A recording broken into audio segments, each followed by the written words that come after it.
I did my undergrad at Syracuse University in communications. I was a major in TV, radio, and film, which explains my obsession with media and art and culture. And I also minored at Syracuse in geography and Spanish. Geography was sort of like a late entrant to what I was into academically. I discovered way too late in the game that I liked my geography classes more than my TV and film classes. So what happened was I just wound up becoming a minor, thinking, oh, I'll go back to school for that eventually. And then eventually was when I was 28, a couple years ago, I went to Cal State Long Beach to get my master's.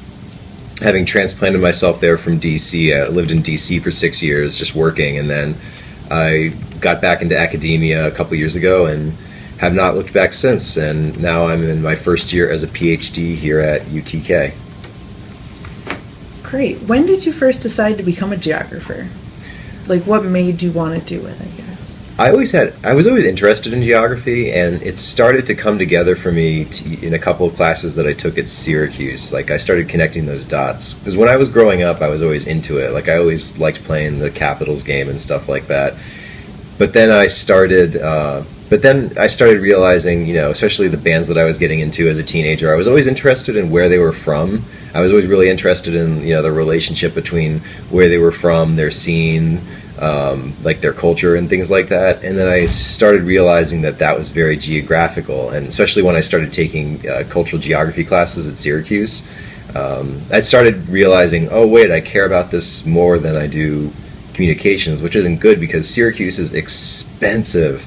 I couldn't afford to stay there and get a dual major in geography, so I decided just to settle for the minor, and eventually I wound up back in it. But that's basically the path that I went down. I guess that's pretty common, is that I didn't know at first that I wanted to be a geographer, but it really made a lot of sense when I kind of landed on it. Nice. So what was one of your first research projects with geography? I don't really remember that many papers that I wrote at the undergrad level, because when you're an undergrad, it's really hard to compare the two. There were a couple of papers I wrote when I was taking an amazing class called Cities of Europe with John Western at Syracuse, and that more than any other class I've taken is why I'm a geographer today. But when I went to Cal State Long Beach, the first class that I took was feminist geography with Deborah Thien, who turned out to be my advisor. And the class really opened my mind to a lot of, post-structuralism, Foucault, discourse analysis, and things like that, and obviously feminism. And I was just really intrigued by the way that feminism kind of just threw rocks at this very hyper-masculinist ideas, the hegemonic ideas that we sort of grow up learning.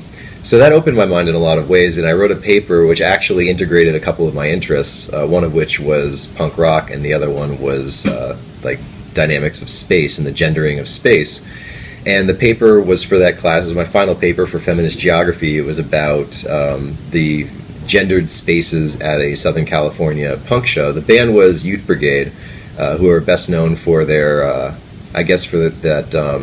their Boys in the Brigade song and stuff like that. So their material, when I started to think about it, was very, by dudes, for dudes. And they had a lot of female fans, but I noticed at the show that, and this is what I've been noticing at shows for years, that women were lined up against the walls because, the pit, a lot of shirtless dudes, a lot of angry shirtless dudes in the pit. Some girls would enter, quickly leave.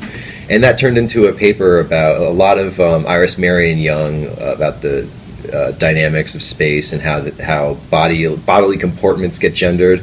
And that turned into what would be my first publication, coming soon as a chapter in a book from Ashgate. I learned a lot from that one class. Not only did I get a publication out of it through basically dumb luck, but I also found out that publications take a long time, because I wrote that paper almost 2 years ago, and the book is almost out in a couple months. So I learned a lot from that class. What are some of your research projects that you're working on now, or what's your most interesting one? What I landed on was public memory, and it wasn't really a term that I knew going into my master's.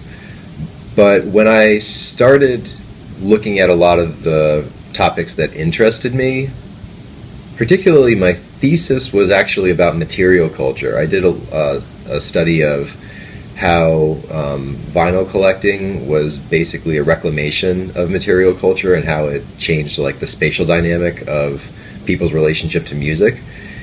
And I realized a lot of what I was writing was looking at it historically, like looking at the way that people thought about sound back in the early 1900s, and how the physical like materials sort of like determined the way that people considered music and considered sound, and how that's all pretty much completely changed with the internet.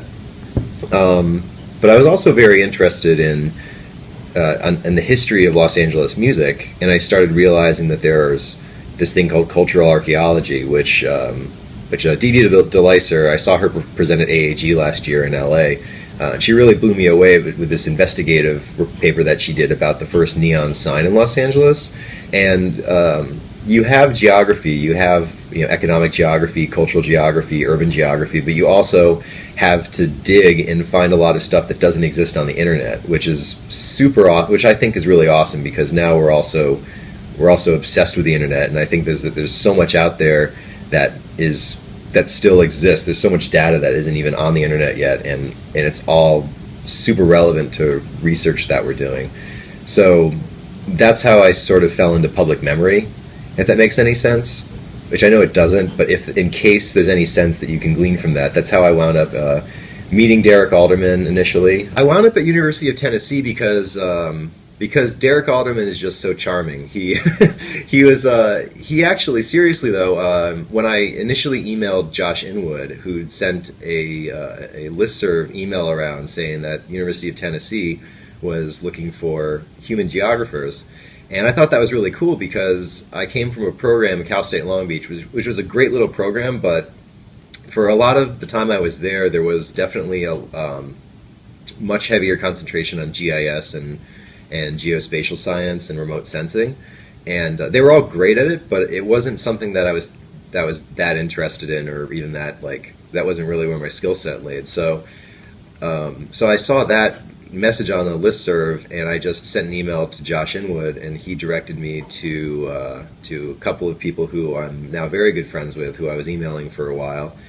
and I wound up getting in touch with Derek Alderman, who I realized his research interests having to do with public memory, the South, heritage, preservation, and issues like that were all things that I was really interested in. So I emailed him, and he miraculously emailed me within 24 hours. That was one of the things I was looking for when I was looking at PhD programs, because obviously people know in academia it's very easy to get bogged down in your work, and there are still there are replies I'm getting now to emails I've sent like 3 months ago, but it was very clear that Derek was very devoted to his students, to his research, and to building the department, especially the cultural geography side of it. So at AAG in Los Angeles last year, he actually reached out to me before I even had a chance to contact him to try to meet with him. He took time out of his very busy meeting schedule and met up with me. He was only there for a day, and he still managed to meet with me, this guy who wasn't even in the program yet, to sit down, grab a drink, and just chat about research, the program, to tell me that he'd be interested in advising me. And that was pretty much all I needed to hear. Knowing that there was someone who was that interested in having a student like me who'd done the work that I did at Long Beach and was only putting a little bit out there as part of the program. So I very eagerly joined up a few months ago.